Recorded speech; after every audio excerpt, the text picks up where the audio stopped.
ಸ್ನೇಹಿತರೆ ನಮಸ್ಕಾರ. ಬಹಳ ಒಂದು ಆಘಾತಕಾರ ವಿಷಯ. ನಮ್ಮ ಮನೆ ಹತ್ರ ಇರುವಂತ ಒಂದು ನ್ಯಾಷನಲ್ ಹೈವೇಯಲ್ಲಿ ಆಗಿರುವಂತ ಒಂದು ಆಕ್ಸಿಡೆಂಟ್, ಇವತ್ತೇ ಆಗಿರುವಂತ ಒಂದು ಆಕ್ಸಿಡೆಂಟ್ ಬಹಳ ಒಂದು ಡಿಸ್ಟರ್ಬ್ ಆಯ್ತು ಮೈಂಡಿಗೆ. ಅದು ಆಕ್ಸಿಡೆಂಟ್ ಆದ್ಮೇಲೆ ಒಂದು ರೋಡಿಗೆ ಹೋಗಿ ಅದನ್ನು ನೋಡುವಂತ ಒಂದು ಇದು ನಾನು ಹೇಗೆ ಆಯ್ತು ಅಂತಂದು. ಸೊ ಅದು ನೋಡುವಾಗ ನನಗೆ ಒಂದು ಬಹಳಷ್ಟು ವಿಷಯಗಳು ಒಂದು ಫ್ಲಾಶ್ ಆಯ್ತು ಮೈಂಡಲ್ಲಿ. ಆಕ್ಸಿಡೆಂಟ್ ಆಯ್ತು, ಓಕೆ, ಎಲ್ಲ ಎಸ್ಕೇಪ್ ಆದ್ರು, ಯಾವುದು ಟಚ್ ವುಡ್, ದೇವರ ದಯೆಯಿಂದ ಯಾವುದು ಒಂದು ಪ್ರಾಣಹಾನಿ ಆಗಿಲ್ಲ ದೇವರ ದಯೆಯಿಂದ, ಟಚ್ ವುಡ್. ಬಟ್ ಅದು ಬಿಡು, ಒಂದು ನೆಕ್ಸ್ಟ್ ವಿಷಯಕ್ಕೆ ಬರೋಣ ನಾವು. ಆಕ್ಚುಲಿ ಅದು ಆದ್ಮೇಲೆ ಇಲ್ಲಿ ಆಕ್ಸಿಡೆಂಟ್ ಆದಾಗ ನಾವು ಒಂದೊಂದು ಹೈ ಟೆನ್ಷನ್ ವೈರ್ ಇತ್ತು ಅಲ್ಲಿ. ಹೈ ಟೆನ್ಷನ್ ವೈರ್, ನಮ್ಮ ಮೆಸ್ಕಾಮ್ ವಿದ್ಯುತ್ ಡಿಪಾರ್ಟ್ಮೆಂಟಿನ ಒಂದು ಹೈ ಟೆನ್ಷನ್ ವೈರ್, ಅದಕ್ಕೆ ಗಾಡಿ ಬಡಿದು ಅದು ಕಂಬ ಬಿದ್ದು ಅದು ವೈರ್ಗಳೆಲ್ಲ ಡಿಸ್ಟರ್ಬ್ ಆಗಿರುವಂತ ಒಂದು ಭಯಂಕರ ಸನ್ನಿವೇಶ. ಅದು ಆದ್ಮೇಲೆ ಆಗಿರುವಂತ ಕೆಲವು ಸನ್ನಿವೇಶಗಳು ನನಗೆ ಬಹಳ ಸೋಜಿಗ ಮತ್ತು ನನಗೆ ಬಹಳ ಬೇಜಾರು ಕೂಡ ಆಗಿರುವಂತ ಒಂದು ವಿಷಯ. ಅದನ್ನು ಶೇರ್ ಮಾಡ್ಬೇಕಂತ ಆಯ್ತು. ಎಲ್ಲ ಆಯ್ತು, ಬಂದ್ರು ಮೆಸ್ಕಾಂ ಸಿಬ್ಬಂದಿ ಬಂದ್ರು, ಎಲ್ಲ ಆಬ್ವಿಯಸ್ಲಿ ಡಿಫರೆಂಟ್ ಡಿಪಾರ್ಟ್ಮೆಂಟ್ ಬಂದ್ರು, ಪೊಲೀಸ್ ಡಿಪಾರ್ಟ್ಮೆಂಟ್ ಅದೆಲ್ಲ ಆಯ್ತು. ಬಟ್ ಮೆಸ್ಕಾಂ ಡಿಪಾರ್ಟ್ಮೆಂಟ್ ನಾವು ಒಂದು ಕೆಲಸ ಉಂಟಲ್ಲ, ಅದು ನನಗೆ ಅದು ಹೇಗೆ ಹೇಳ್ಬೇಕಂತ ಗೊತ್ತಾಗ್ತಿಲ್ಲ ನನಗೆ. ಈಗ ನಾನು ಇದು ವಿಡಿಯೋದಲ್ಲಿ ತೋರಿಸ್ತಾ ಇದ್ದೀನಿ. ನಾನು ಅಧಿಕಾರಿಗಳು ಬಂದು ಒಂದು ತೆಗೊಂಡ ಒಂದು ಕ್ರಮ ಉಂಟಲ್ಲ, ಮತ್ತೆ ಅಲ್ಲಿನ ಸಿಬ್ಬಂದಿಗಳು ಅವರು ಮಾಡುವಂತ ಇದು ಒಂದು ಇನ್ಸಿಡೆಂಟ್ ಅಷ್ಟೇ ನಾನು ಹೇಳ್ತಾ ಇರೋದು. ಬಟ್ ಅವರು ಪ್ರತಿನಿತ್ಯ ಇದು ಇನ್ಸಿಡೆಂಟ್ ನೋಡ್ತಾ ಇರ್ತಾರೆ ಅವರು. ಅವರ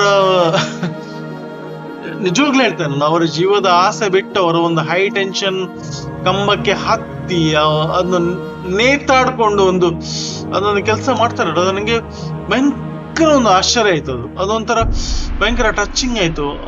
ಅಂದ್ರೆ ನನಗೆ ಎಣಿಸ್ತು ಅವರಿಗೆ ಓಕೆ, ಅವ್ರ ಕೆಲಸ ಮಾಡಿದವರು, ಅವರು ಜಾಬ್ ಮಾಡಿದವರು, ಅವರ ಜಾಬ್ ಮಾಡಿದವರು, ಅವರು at the end of the day ಸಾಯಂಕಾಲ ಹೋಗಿ ಅವರ ಮನೆಗೆ ಹೋಗ್ಬೇಕು ಅವರು. ಬಟ್ ಅವರಿಗೆ ಟೈಮಿಂಗ್ಸ್ ಇಲ್ಲ, ಅದು ಬೇರೆ ವಿಷಯ. ಬಟ್ ಅವರು ಹೋದಾಗ, ಅವರ ಒಂದು ಕಂಬ ಹತ್ತಿದಾಗ ಅವರಿಗೆ ಮೈಂಡಲ್ಲಿ ಎಂತ ಇರ್ತದೆ, ಅವರ ಒಬ್ಬರು ಮಗಳು ಅಥವಾ ಅಪ್ಪ ಅಮ್ಮ ಯಾರೋ ಕಾಯ್ತಾ ಇರ್ತಾರೆ, ಸೇಫ್ ಆಗಿ ಬರ್ತಾರೆ, ಮಗ ಕೆಲಸ ಮಾಡಿ ಬರ್ತಾನೆ ಮನೆಗೆ, ಮಗ ಅಥವಾ ಮಗಳು, ಅದೆಲ್ಲ ಬಿಟ್ಟು ಅವರು ಒಂಥರ ಸೆಲ್ಫ್ಲೆಸ್ ಸರ್ವಿಸ್ ಮಾಡ್ತಾರಲ್ಲ, ಅದು ನನಗೆ ಬಹಳ ನನಗೆ ಒಂಥರ ಭಾರಿ ಬೇಜಾರು ಅನ್ನಿಸ್ತದೆ ಅವರು ಮಾಡುವ ಕೆಲಸ ನೋಡಿ. ಅವ್ರಿಗೆ ರೆಕಗ್ನೈಸೇಷನ್ ಆಗ್ತಿದೆಯಾ ಗೊತ್ತಿಲ್ಲ, ನಮ್ಮ ಗವರ್ಮೆಂಟ್ ಇಂದ ಅಥವಾ ನಮ್ಮ ನಿಜವಾದ ಒಂದು ಪ್ರಾಧಿಕಾರದಿಂದ ಅದು ಆಗ್ತಿದೆಯೋ ಗೊತ್ತಿಲ್ಲ. ಬಟ್ ಅವರು ಸೆಲ್ಫ್ಲೆಸ್ ಅಷ್ಟು ಇಂಟ್ರೆಸ್ಟ್ ಇಂದ ಮಾಡ್ತಾರೆ. ಅವರು ಬಂದು ಅವರ ಎಲ್ಲ ಇದನ್ನು ಬಿಟ್ಟು, ಅವರ ಆ ದಿನ ಅವಘಡ ನಡೆದ ದಿನ ಅವರ ಮಗನ ಅಥವಾ ಮಗಳ ಬರ್ಡೇ ಆಗಿರ್ಬೋದು, ಅವರ ಮಗ ಅಥವಾ ಮಗಳು ಕೇಕ್ ಕಟ್ ಮಾಡ್ಲಿಕ್ಕೆ ಕಾಯ್ತಾ ಇರ್ಬೋದು ಅವರಿಗೆ.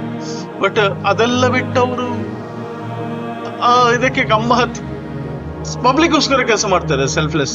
ಕಂಪ್ಲೇಂಟ್ ಮಾಡಿದೆ ನಮ್ಮ ಮನೆಯಲ್ಲಿ ಕೂತ್ಕೊಂಡು, ಅಥವಾ AC ವರ್ಕ್ ಆಗುದಿಲ್ಲ, ಮನೆಯಲ್ಲಿ ಕರೆಂಟ್ ಬರುದಿಲ್ಲ. ಬಟ್ ಈ ಸ್ಯಾಕ್ರಿಫೈಸ್ಗೆ ನಾವು ಎಂತ ಆಗ್ತದೆ ಹೇಳ್ಬೇಕು.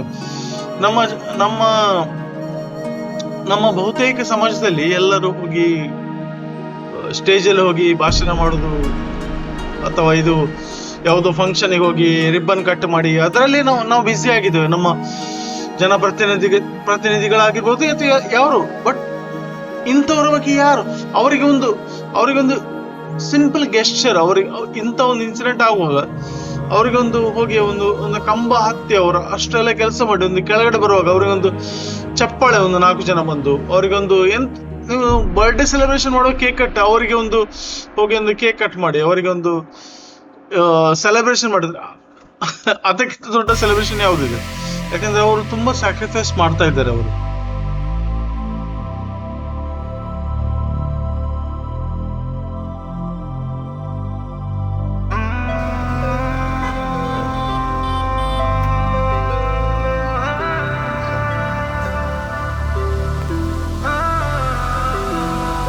तेरी वफा भूलना मेरा ये दिल, हाँ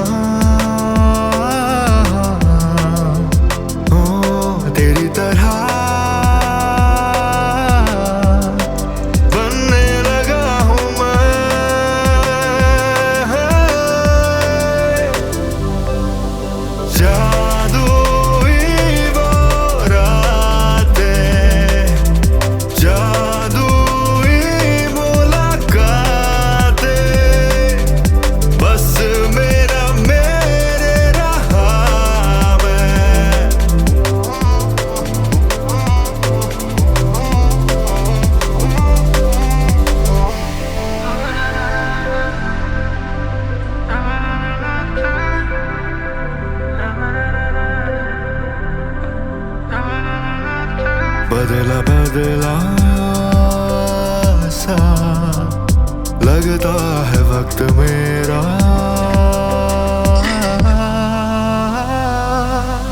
जादुई वो रातें, जादुई मुलाकातें,